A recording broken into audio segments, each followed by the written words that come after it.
Welcome to the Worth Listening podcast, where we focus on having positive and productive conversations around money. I'm your host, Lauren, a 4-time Olympian and certified financial planner. On this show, my guests share their money stories. Everyone has a unique story and experiences both wins and losses when it comes to money. My intent is to give listeners something they can relate to, something that builds their courage to be open and take control of their own money story. When I'm not creating a great show for my listeners, I'm running my company, Worth Winning, where I help individuals and families organize their finances. Check us out at worth-winning.com. All right, now on with the show. We've talked before on the podcast about the role that our money mindset and past financial experience have on our present day finances. It is so easy for our money and our emotions to get all tangled up. And when our emotions get tangled up, we often seek the help of a therapist. So it makes sense that if your money and your emotions are tangled up, you would find yourself a financial therapist. That's why I'm excited to have board-certified financial therapist Asia Evans here to share her money memoir with us. In addition to sharing her personal financial story, Asia has some great information to help you get unstuck in your finances. Asia specializes in identifying how anxiety, self-esteem, and stress impact financial wellness. So in this episode, we're going to discuss how relationships with money impact all facets of our lives and how they have the power to shift how we feel emotionally and physically. We're 3/4 of the way through the year. You may be doing some awesome things with your money. You may be feeling a little stuck. I think you'll feel great after this episode. So let's listen to Asia share her money memoir. Asia, I'm so excited to have you on the show today. I think that it's important that we kind of give people a little bit of context before we get going. And so why don't we just start kind of way back at the beginning? Let's go way back. What was it like growing up? Where are you from? Who are you beyond what I just told the audience? Yeah, so I am from upstate New York. So I'm from Albany, which is the capital of New York, but it's upstate. So people in New York City quickly forget that it is part of the actual state and that it is the capital. So I grew up there all of my life until I left for college and grad school. And I came back for a quick little stint, traveled, all that jazz. And now I'm settled in the suburbs of New York City. So a New Yorker into the New York. Pretty much. I mean, it's the only place to be. It has my heart and soul. What can I do? I can't leave this place. Fair enough. So tell us a little bit about your upbringing. You have siblings. What were your parents like? Break it all down for us. So I have a younger brother. We are 13 months apart. So we were very close growing up. I grew up in the city of Albany, which is very interesting to see how towns and cities change, because when I lived there, it was the hood. And now this is where people are trying to be. They're like, look at these beautiful brownstones that are not the prices of Brooklyn. I want to be there. So Albany has had a beautiful glow up. Arbor Hill, which is what I call it, is now the warehouse district. Very interesting. But I loved growing up there. It was a really, really nice way to have access into the city. But I always was in schools in the suburbs. So I had part of my life there, but then part of my life in the heart of Albany, and both of my parents are from New York City. So we spent a lot of weekends coming down. And I always say affectionately that I was a little gremlin running the streets of Brooklyn because we were just free to run around by ourselves with my cousins and my family, just hanging out. And I don't want to say getting into trouble, but whatever we were doing. You definitely were. Did your parents give you an allowance? Did you have a piggy bank? What was the first kind of job that you had as well? Tell us a little bit about what you were thinking about money as a kid. Yeah. So to my point of running around the streets, coming to New York City and having bodegas and being able to get a penny cent candy or Swedish fish or something was so cool, because in Albany, they don't have bodegas in that kind of sense as frequently. So having a little bit of money was pretty nice. We did get an allowance. I can't remember where we started, but I feel like it was $5, something like that, starting off. That's pretty significant in the 80s. We were getting some money, some coins. And there was a little piggy bank. It was yellow and plastic. So it wasn't like I could literally break the bank. I was trying to get the quarters out and stuff of what I put in there. But in general, money wasn't really talked about, but I knew that it was important to save money. I just didn't know why. My mom was always a saver. My dad was always a spender, and they made it work comfortably. And then my parents got divorced when I was 10-ish, in and around there. And we spent the majority of time at my mom's house, where I didn't know then where she was valuing money, but now I totally understand where she was valuing money. So like once a year, it's time to get new sneakers. We could get the latest sneaker that we wanted, but you were getting one pair for the season. And that was it. Like for not even the season, the year. Like I remembered, I'm like, I need to get the hottest pair of these 3-stripe Adidas. I need the newest color because they're going to come out with new colors. And I still need to be like making it happen with this old color from the fall. Trying to fit in. Right? Like, so I do remember making sure that I was like, wait, this is the latest one that I found that I really liked. But I really appreciate now seeing where she was coming from with her values around money and finances and how that impacted how we grew up. And to be honest with you, I started working at 14. I got a job because I went to a sleepover at my friend's house and her parents were like, oh no, you're actually going across the street to the grocery store and you're getting a job. And I was with her and I didn't have working papers because that's what you need to start working in New York. And I sat for the interview too, because she was sitting there and I was like, I'll get my working papers and I can come back and show them to you. And that's fine. So I got the job. And by the time all of that transpired, I was 15 and started working at the grocery store. Wow. Super cool how like you just ended up in like in a situation where somebody else's parents was like, this is what we're going to start doing. And so you're like, that sounds cool. I'm going to start doing it too. So you didn't get any pushback from your mom, like when you came? Oh, absolutely not. Absolutely not. She was like, well, I mean, this isn't ideal because to my point, a lot of my friends from school were in the burbs and I lived in the city, but Albany is a very small city. So this is like maybe a 10, 12-minute drive, maybe. So it wasn't too bad for her to drop me off for hours and then pick me up type of thing or figure it out. And my dad lived close, so that was helpful too. Gotcha. Were you a grocery bagger? Like what was happening at the grocery store? What was your job? I believe I started as a bagger and quickly worked my way up to being a cashier. Cashier then, it seemed very different than it is now. And I was like, I want to be hitting all these buttons on the keyboard like I know what I'm doing. Look at all those colors. So yeah, I was a bagger for a bit, then a cashier, and I pretty much stayed at a cashier. And, you know, you do a few little things and help out around the store. It was a big grocery store, but yeah, that was me bagging in. And those bagging skills, they never leave you. Like I cannot stand when other people bag my groceries. I'm like, why are you putting my tomatoes with my cans? Don't do that. That doesn't go together. Like, don't you know they're going to be smashed?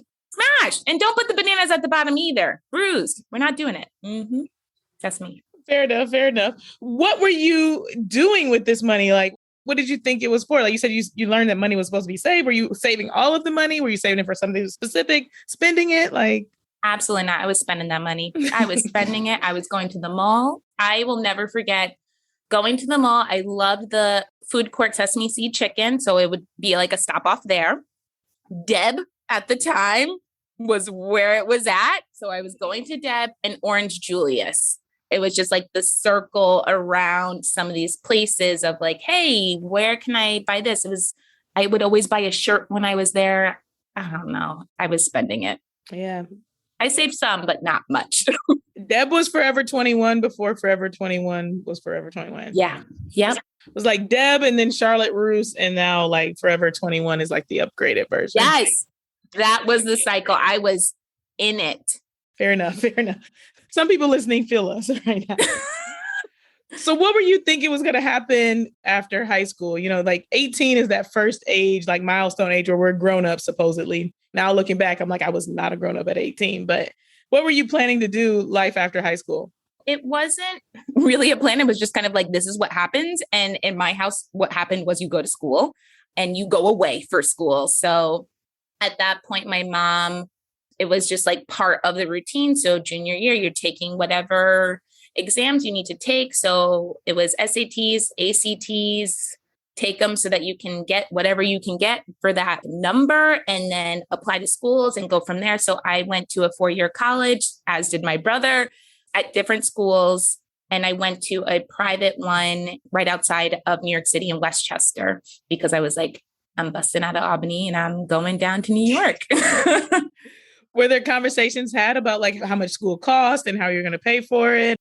Not so much about how much it costs, but more about like, yes, we need to fill out the FAFSA. Yes, you're going to get loans. I knew that the plan was for my parents to help out in some ways, but I knew a lot of it would be coming from loans as well. So it was kind of a mixture of I got some scholarship money. I had a work study money. So I did work while I was in school and then loans. So that combination, I didn't leave with too much debt from undergrad, which was nice, but I left with a whole lot of debt from graduate school, which I went to right after undergrad. Okay. So you knew pretty early on what you wanted to do right after. So what did you go to grad school for?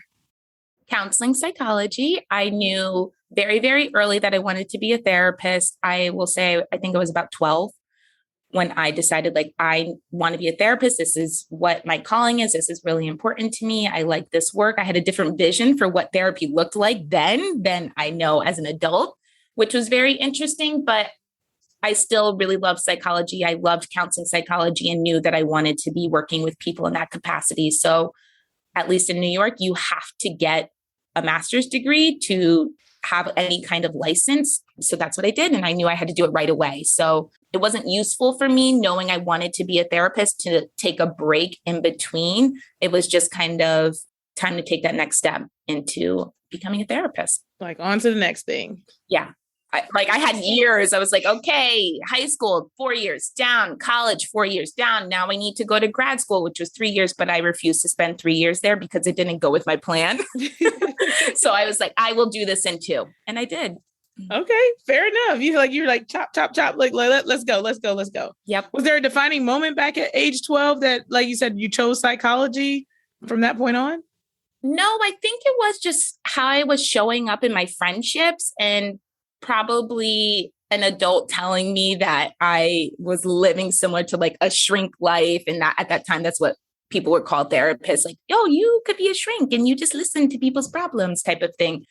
And I liked being that person. I liked being able to show up for people that way and support them and motivate them. And at the time, I probably didn't have the language for it. I knew I liked it, but I didn't know what it was. And now I can say that it was about support. It was about motivating people. It was about believing in them when sometimes they didn't believe in themselves, thinking things were possible. I always tell people I'm an eternal optimist, and that really helps bring some hope to people when they're feeling like they aren't seeing it themselves. Fair enough. I love that. That is a great way to be thinking of things and just to really motivate other people around you. So you get out of graduate school, you know you want to be a therapist, but this is also kind of like that second round of adulting. So from my mind, it's like we finish high school, we're 18, we finish college, you're 21, but in your case, you went straight on to the next thing. So you're still getting educated. Now it's like, it's time to adult. What were you thinking about money as you finished your graduate degree and, we're trying to figure out like what it means to be a grown-up in your life? Yeah, I was thinking about the Great Recession because I graduated college in 2008. So all of that was happening when I was in and around graduation and grad school. So then coming out, it was, okay, I need to find a job. I need to find a job that's going to allow me to get licensed. And I need to start these hours because you need to work roughly 2 years full time to then get licensed. So I was still on the path of like, I need to be a therapist. How am I going to make this happen? And trying to figure out where I wanted to live was really important. At that time, I knew I wanted to come back to New York City, but finding a job in New York at that time was really difficult at the pay that I felt like I needed to make to be able to survive. And that was very scary because I just had a tens of thousands of dollars in student loans, and hearing the numbers that they were telling me as I was interviewing or trying to go through the process of getting hired, I just was like, how is this going to happen? And how can I make this happen on these types of salaries? So I ended up finding a job at home in a different town that I lived, and started working to get my license. Yeah. Yeah. I think you just bring up a really good point about how, like you said, some people have that reality check. Frequently, I hear 6-figure student loan debt. And then they go out to get their first job, and the first job is maybe 50% of whatever that six-figure student loan debt is. Yes. And that's when they start realizing, like, I don't need to be a financial expert to know that this math is not mathing. Yeah, exactly. This is just my student loan. It's twice as much as I earn, and I still need to cover, keep a roof over my head. I need to feed myself. Like, I need to do this, just the basic necessities. And it gets a little bit overwhelming for people to just like, where do I even start in figuring out how to adult? And to me, when I was doing it, you could see the grad school number of student loan debt. And I just could not fathom that it was so low. I was like, so I need to have a master's degree to do this, but the pay is less than 40,000. And that it's really shocking. You're trying to get licensed. So you need a certain type of environment to get the hours to get licensed. And how do you pay back this loan? And what do you do? So I moved right back home. I sure did, and was happy to do it, and starting the process of paying off loans. And this was before I had any kind of real financial education and understanding about what was happening. I was just like, okay, I'm making this money. I'm going to do the payments that they tell me to do, and then I'll be out of this debt. I wasn't even thinking about when I was going to get out of it, to be honest with you. I was just like, oh, yeah, I'm doing what I need to do. I'm doing it right. Right. I'm adulting. That's it. This is what we all decided to grow up to do, not be Toys R Us kids anymore. Yep, this is me. I'm doing it. I'm doing it, right? I have a job. Mm-hmm. So was there like a defining moment where you decided not just therapy, but financial therapy? And it was a part of your own journey to financial literacy that kind of led you in that direction? Yeah. So my own journey to financial literacy happened before financial therapy happened. So I lived in Albany, was doing what I did, had a good time. It was a lovely time living there with friends and with my family. And then I just got burnt out, and I was burnt out in my job, and I was depressed and didn't know it. And that's very interesting for a therapist to not realize that they're depressed and have to have somebody else tell you. And they said, hey, Asia, like, you don't really laugh anymore. And that was just so shocking to me because I am a pretty upbeat person. I was like, no, I do. I'm fine. And they're like, no, you're not, girl. And I wasn't. So I made a radical change, and I quit my job and took what money that I had saved, and I decided I was going to Europe. And I went to Europe, and I went and tried to learn Spanish in Barcelona, which is ironic because that's not the language that they speak as much in Barcelona. They speak Spanish too, but I went and tried to learn Spanish, and then I came home for the holidays, and then went back to Europe for 3 months with a friend and just hopped around and tried to figure out what I wanted and what I needed to do with myself. And really what it was is that I did want to be stable. I needed to figure it out. And I wanted to live in New York City where most of my friends lived. So I did that. I got a job, and it took me a little bit, but I did get there. Got a job, and I was making more money than I had ever made before. And I was like, yes, now I can adult. I am making it. This is my time. And I realized very, very quickly that I was not making enough money to keep up with how my lifestyle, I had set my lifestyle up. So with rent, I had a car. And at the time I was in a long distance relationship to my now husband. So kept my car payment. I was paying rent. I was still paying my student loans. And then I was out making it rain at brunch and just trying to live my best life and be like, I'm in New York City making this money. Yes. And my bank account and my credit cards were like, girl, no. Please stop. So it wasn't until a holiday when I hung out with a cousin and he started talking about personal finance and really just introduced me to that world. And after that conversation, I could not get off the internet. I was consuming so much information because I was like, this is it. This is how we all need to be living. Why didn't someone tell me? How did I get more? I wish it wasn't as long. I could not stop reading. That's all. Honestly, I probably have been reading these personal finance books since that time. That's my leisure reading. And I just loved it. So that gave me comfort talking about money in session. Typically, therapists are not trained around money conversations. Sometimes it's very awkward and uncomfortable for us because a lot of times when you're getting licensed, you are serving underprivileged communities that don't have access to supports, and charging for private sessions or having your increased rates feels like something so far away from you. So when I started talking about money in my sessions, I was like, this is really important. And this is really important for the people I'm seeing in New York City to be talking about their money. And then years later, as I was continuing to do that, just providing a safe space to have these conversations around money and feelings, I found a certification program and I found a training and I did both of them. And then I was like, okay, this is what I'm doing. I'm talking about money and feelings. And we need to dive into this, especially communities of color, especially women, to really talk about what comes up for us and the barriers around our money in terms of our feelings. Ooh, I love it. I love it. I love it. I love it. So it's kind of like it was a natural unfolding. Like you had a financial enlightenment and then you were like, I'm going to enlighten others while doing my work. And then it was like, wait a minute, how else can I dive deeper into this? And there actually are some certifications. Can you share a little bit more about the type of certifications? Because I know people out there are probably looking for a financial therapist. And my understanding is like, there's not that many people that really specialize in financial therapy. Yes, you are correct. So there are two entities that I know about right now that really focus on financial therapy. And I'll say that as a broad term.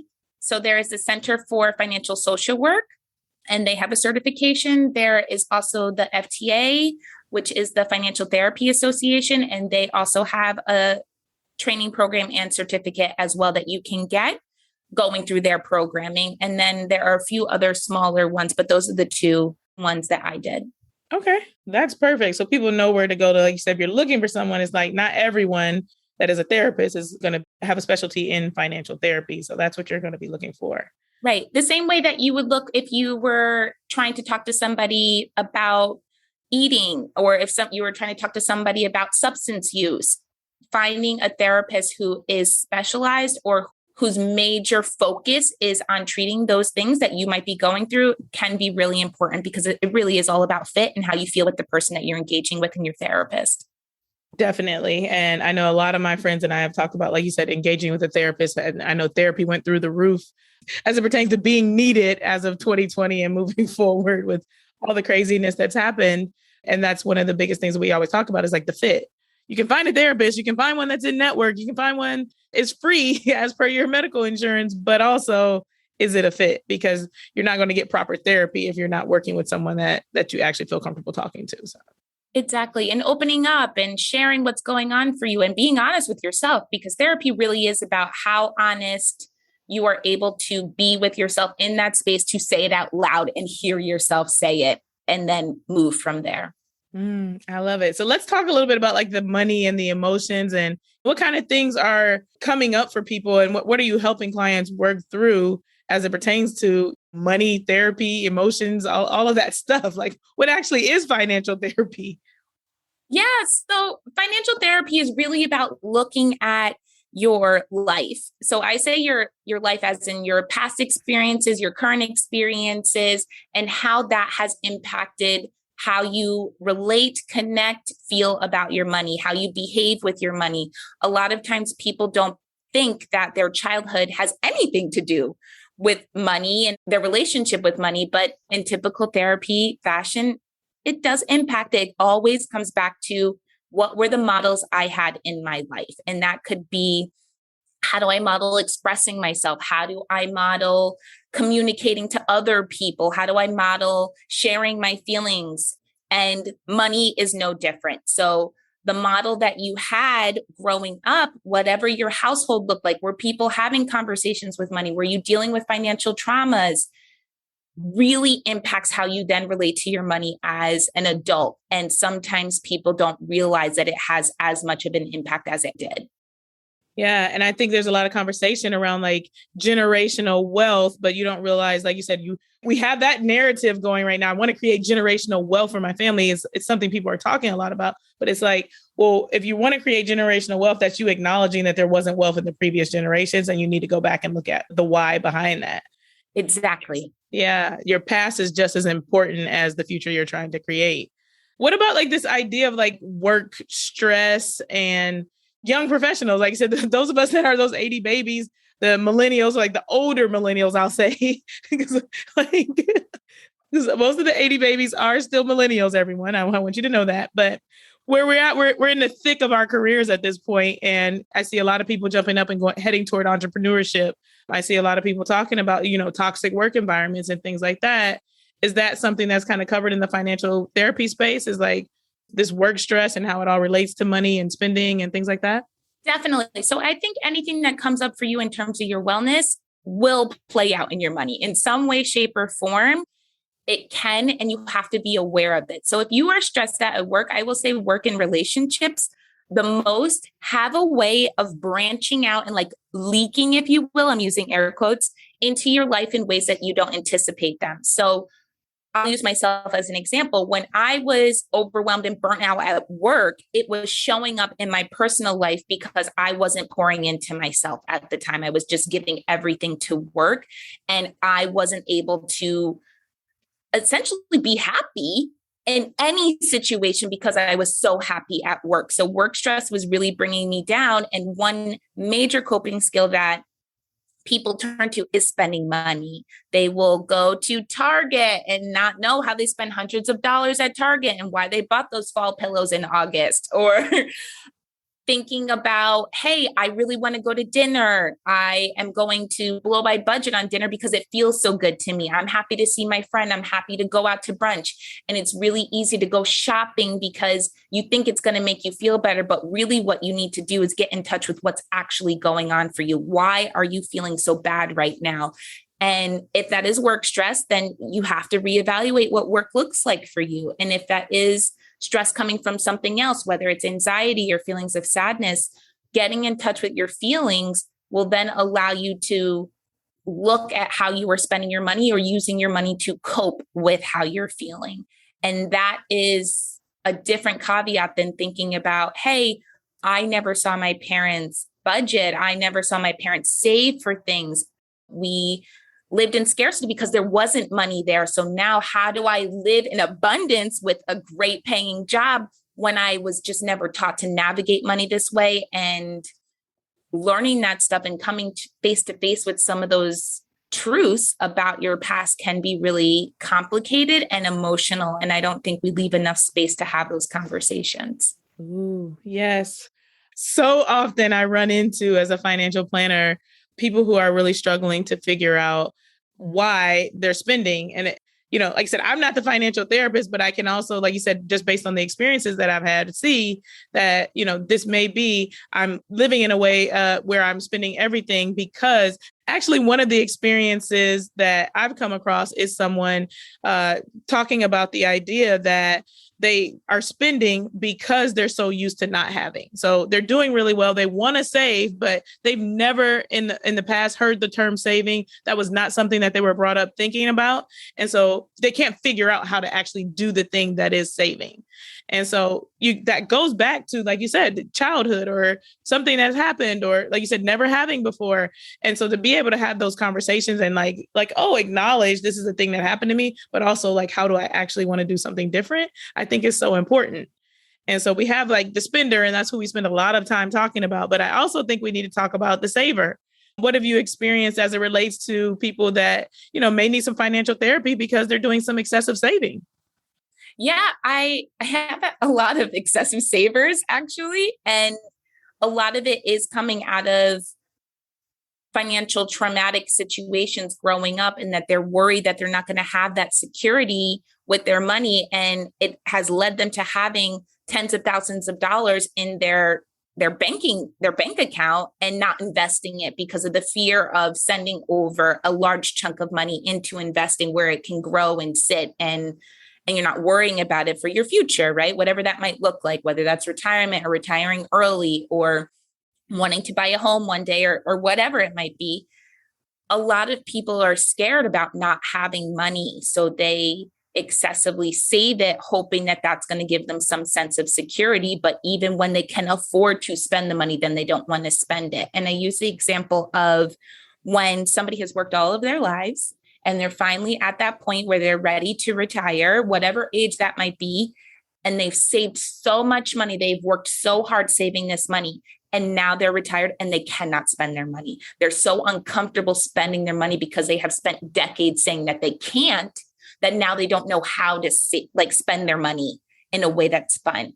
And that is awful to me because you have just spent decades working and hoping to get to this nirvana of retirement. And now you're not enjoying your money because you're scared to spend it.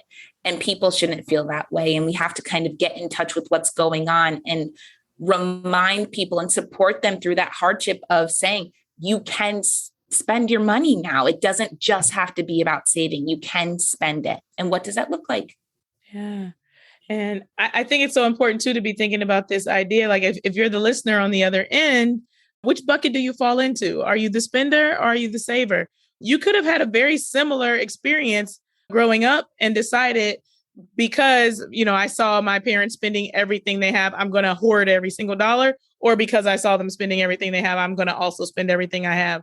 Or somewhere in between where I don't want to have any money. This is also something else I'm going to do. I'm going to spend it all so that no one else can ask me for it because all I saw during my life was people who borrowed and, took and now I'm doing better. I don't want to actually have money to give them to borrow. So I'm going to be able to honestly, because I don't want to lie to my family members, say, no, what kind of things are coming up for you as you're listening to this?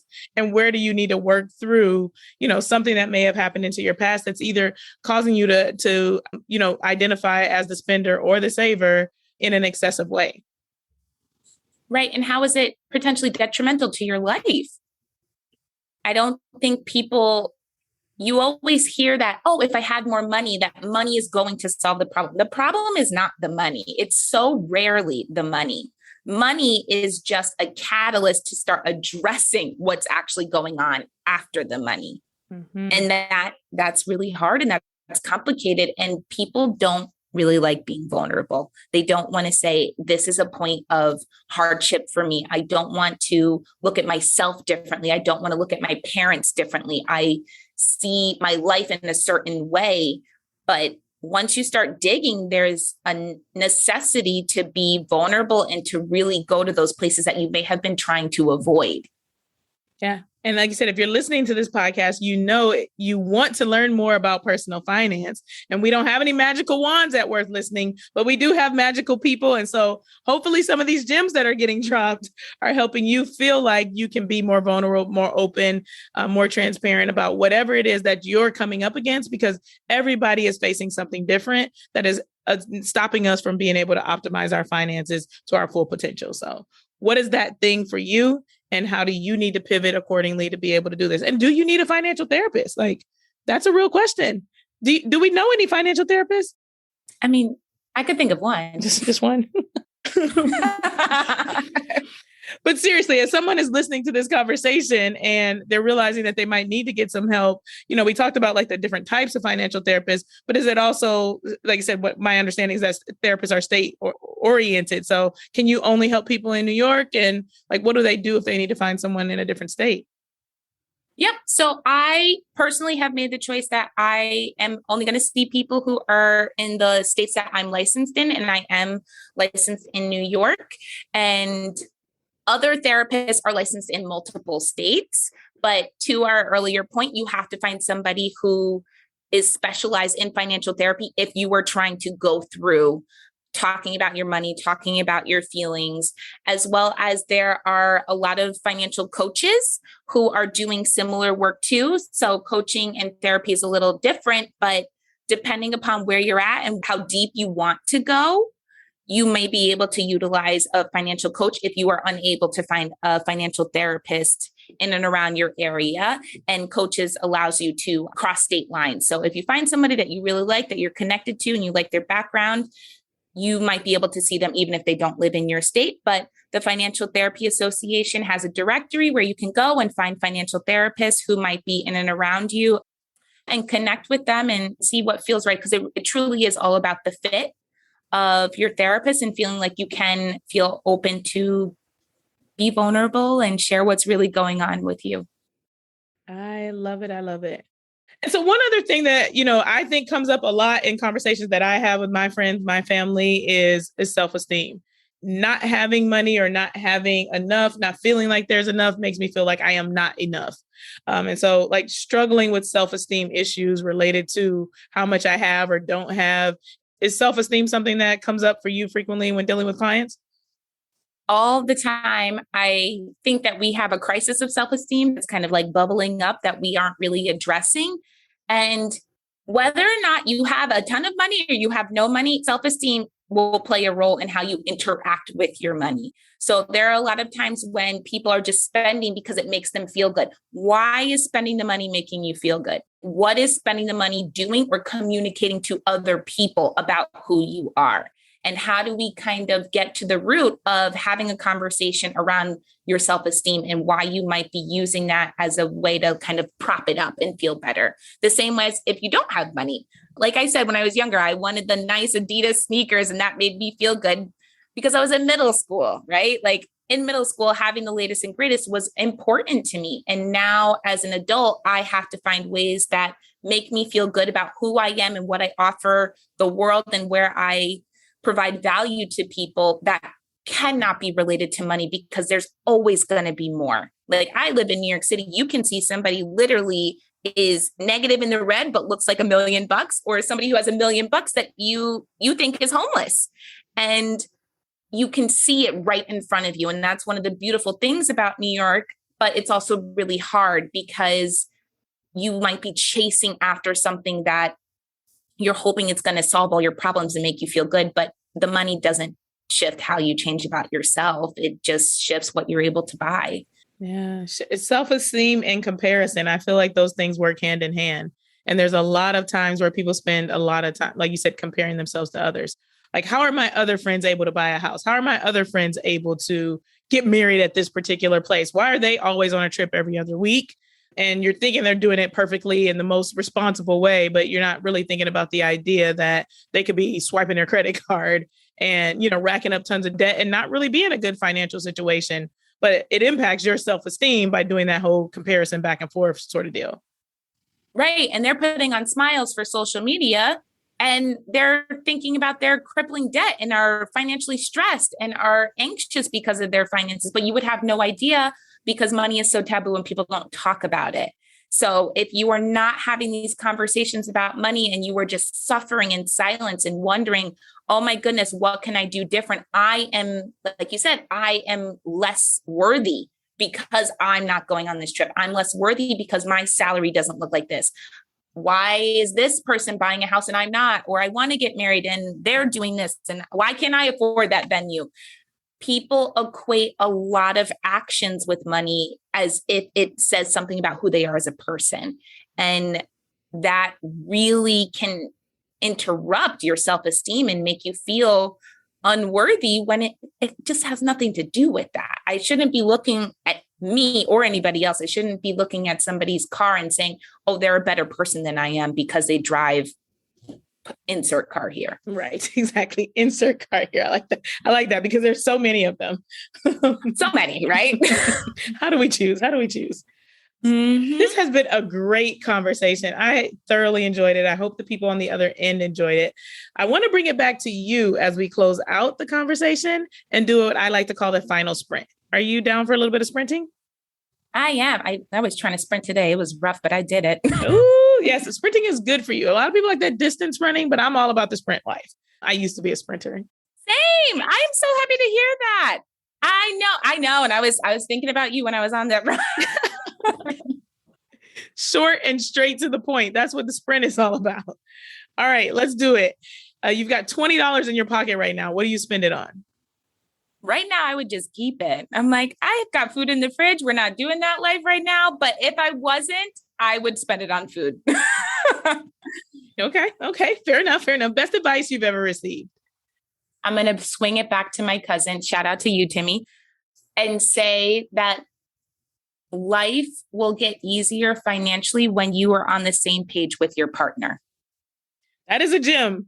That is an absolute gem. All right. What is your worst money habit? Spending on food.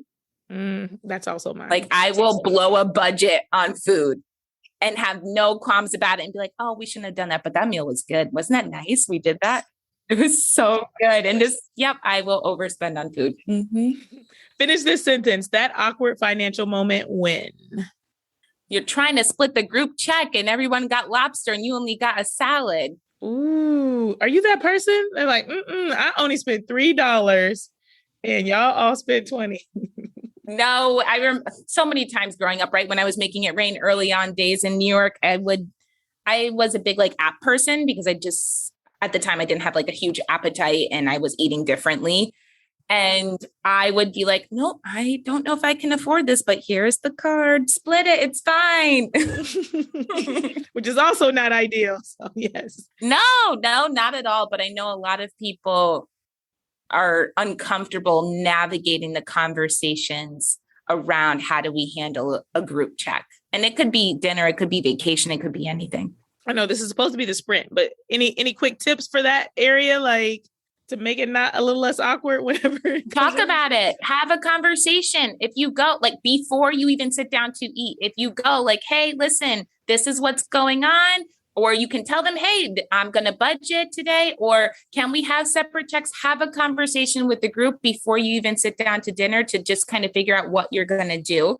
And I know that's hard for people, but to my point, like money doesn't have to be awkward. It doesn't have to be taboo if we start talking about it. Amen to that. And if these are your friends that you're going out with, they should understand they want to see you win with money. I want my friends to retire with me. I don't want you to be left behind working 5 more years because I had you splitting checks and doing things that you weren't. Yeah, I want to do what's best for you. So just speak up.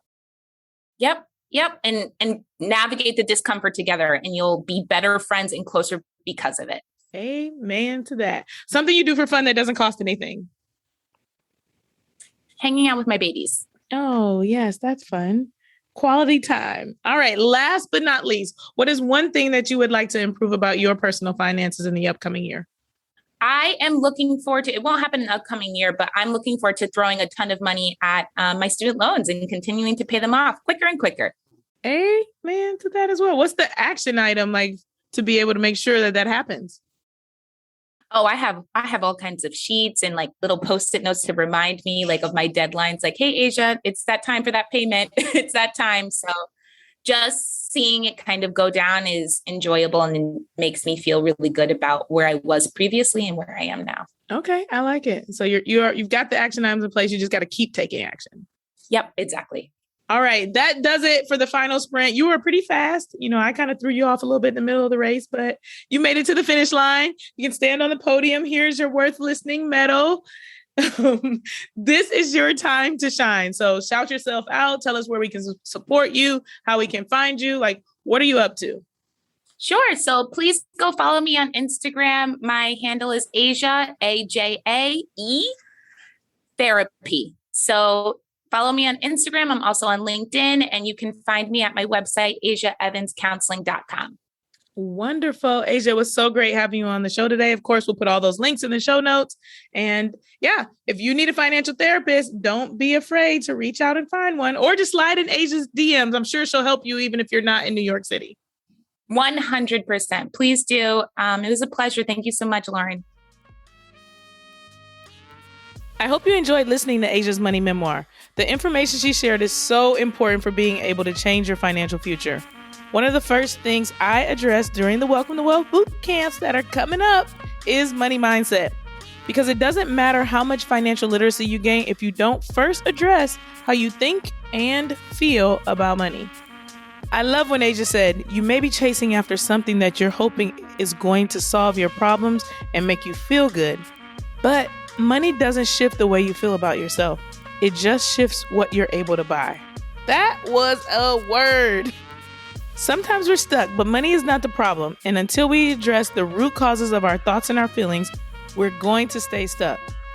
So if you're ready to address how you think and feel about money, I encourage you to look for a financial therapist. Or maybe you don't feel like you need a therapist, but you need some help. So don't be afraid to join me at one of our upcoming Welcome to Wealth boot camps. August 22nd is the last day to sign up for the 2 that are happening in September. We've got one in Dallas, Texas, and one in Bermuda Dunes, California. We're getting our money right. So if you're in the area, you want to drive over, please do. As usual, we'll have all the links that you need in our show notes. So thanks for tuning in today. We hope you found this episode worth listening to. And as always, if you have financial questions, suggestions for guests, or would like to share your own money memoir, please don't hesitate to reach out to us at worth-listening.com.